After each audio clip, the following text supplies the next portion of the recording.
This is the Douglas Robbins Show.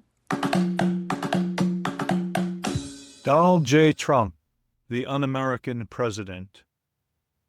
Donald Trump calls himself a patriot. He wraps himself in the flag, holds rallies that look like political carnivals, and chants, "Make America Great Again." The patriotism is not about how many flags you wave. Patriotism is love of country through service, sacrifice, and accountability to our laws, institutions, and ideals. Measured by that standard, Donald Trump is not a patriot.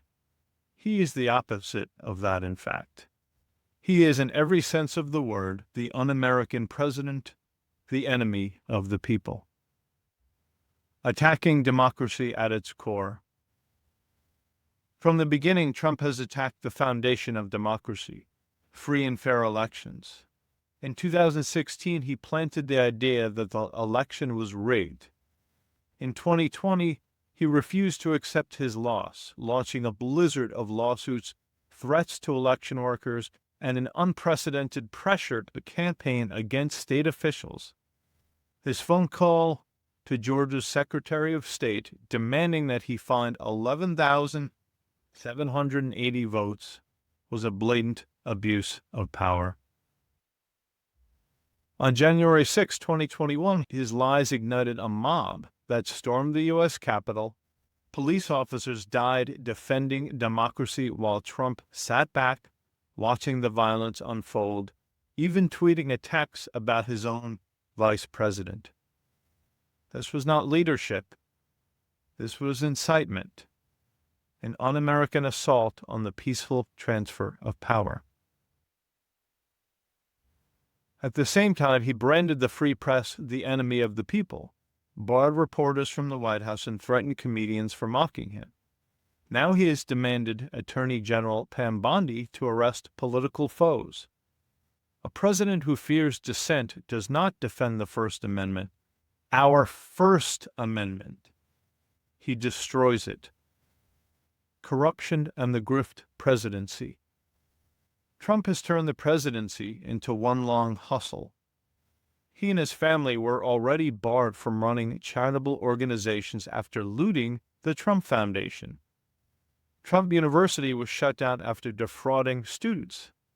Now the grift has scaled up to national proportions. He launched Trump NFTs and branded cryptocurrencies, while his administration dismantled crypto fraud enforcement. He accepted a $400 million jet from Qatar, raising glaring conflict of interest questions. I mean, the job I worked at, you couldn't even accept a cup of coffee due to conflict of interest concerns. He siphoned taxpayer funds for his own indulgence, spending millions on golf trips, raiding Yosemite Park's budget to fund a Super Bowl trip, and treating the Treasury as his own personal account. He shut down the Office of Fraud, laid off thousands at the IRS, and gutted watchdog agencies that might have held him accountable. Trump has been indicted 34 times and impeached twice. Yet he continues to frame himself as a victim while operating like a con man in chief. Every grift has the same pattern: take, exploit, deny responsibility, and blame others. Cruelty as policy. What makes Trump uniquely un-American is not just corruption, but cruelty. He governs not for the people, but against them. He separated immigrant children from their parents at the border, turning family destruction into spectacle. He cut global AIDS funding, allowing HIV-positive babies to be born to mothers who could have been saved. There was over $1.5 million worth of food to go to impoverished people that he let rot instead of feeding them. He tried to slash Head Start, school lunches, Medicaid, and food stamps, punishing the poor to hand tax breaks to the wealthy. He rolled back environmental protections, mocked wind power, promoted coal, and gutted cancer research funding. He eliminated diversity and racial justice initiatives, whitewashed slavery from education, and prioritized patriotic education designed to erase uncomfortable truths. This is not our president. This is not the way forward. It was never about efficiency or reform. It was about cruelty, greed, and self-glorification. A $40 million military parade for himself while veterans and families went without care is unconscionable. That is not patriotism. That is vanity at the expense of the people. That is indifference and apathy. Allies betrayed, dictators embraced.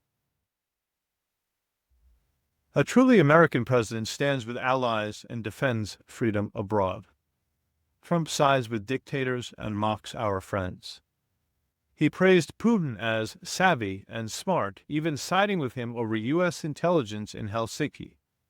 He blocked aid to Ukraine, flirted with the idea that Ukraine started the war, and cast doubt on their democracy while cozying up to Moscow. He called oligarchs very nice people and pushed to sell them visas. At the United Nations, Trump aligned America with Russia and North Korea against our own European allies. He withdrew from the Paris Climate Accord, undermined NATO, and insulted leaders like Merkel, Macron, and Trudeau. If it walks like a duck and quacks like a duck, it's a duck. Trump has acted as if guided by foreign strongmen, not American values. Trump and the shadow of Moscow. If Trump's betrayals of America seem too glaring, too consistent to be coincidence, it's because they are. For decades, whispers have followed him. Was Donald Trump cultivated by Moscow as an asset? It makes sense if you think about it. His behavior then makes sense. Former KGB officers have said yes. In the 1980s, the Soviet Union identified Trump as the perfect mark, vain, ambitious, and hungry for flattery. On his first trip to Moscow in 1987, Trump was courted with promises of prestige and deals. He returned from that trip parroting Soviet talking points, suddenly attacking NATO as obsolete and questioning why America defended its allies. It was the first taste of a pattern that would echo through his presidency. When U.S. banks stopped lending to him in the 1990s, Russian money flowed into Trump properties. His own son admitted it. Russians make up a pretty disproportionate cross-section of a lot of our assets. In plain language, oligarchs were keeping Trump afloat. As president, the alignment with Moscow grew impossible to ignore. Trump tried to shift blame for 2016 election interference onto Ukraine. A Kremlin narrative. He withheld military aid to Ukraine for personal political gain. He floated the idea that Ukraine started the war. At the United Nations, he sided with Russia and North Korea over America's European allies. And then came Helsinki. Standing beside Vladimir Putin in 2018, asked if he believed the U.S. intelligence agencies were Russia's dictator. Trump said, "President Putin says it's not Russia. I don't see any reason why it would be." At that moment, the President of the United States publicly sided with an adversary over his own country. Maybe Trump was never a formal KGB spy. Maybe no compromat has ever been revealed. Compromat means compromising material. It is damaging and can be used to blackmail, discredit, or manipulate a public figure. You make your own decision based upon his actions. But whether through financial dependency, vanity, or corruption, the result is the same. Trump has acted like an asset. He has given Moscow everything it could want: division among Americans, weakened alliances abroad, and doubt cast on the very idea of democracy itself. This is not patriotism. This is betrayal. Trump and the Ukraine betrayal. Even as Russia's brutal war against Ukraine dragged on, Trump chose to blame the victim. He suggested that Ukraine had somehow started the war, a lie straight from Moscow's propaganda playbook. He claimed he could end the war in 24 hours, yet every one of his words and actions gave cover to Putin instead of holding him accountable. Why is that? The truth is simple. Russia could end the war tomorrow by pulling out its troops and ceasing its aggression. Instead of speaking that truth, Trump excused Putin's crimes, undermined U.S. support for Ukraine, and floated the idea of cutting off weapons that Ukrainians depended on to survive. Once again, Trump sided with a dictator over democracy, betraying an ally who was not only fighting for its own freedom against an aggressor, but for the values America is supposed to defend. Incompetence, chaos, and abuse of power. Trump promised another one of his empty promises, to hire the best people. Instead, he hired sycophants and fired anyone who disagreed. He purged experts in science, health, and national security. He dismissed labor data he didn't like, fired oversight staff, and undermined pandemic preparedness. He mocked the disabled, insulted Gold Star military families, refused to lower the flag for John McCain, and called fallen soldiers losers and suckers. He attacked judges, threatened election officials, and bragged about ignoring the law. This is not the behavior of a strong leader. It is the erratic flailing of a heartless narcissist, a man more interested in ego and power than in service. What a president should be. America is a nation of laws.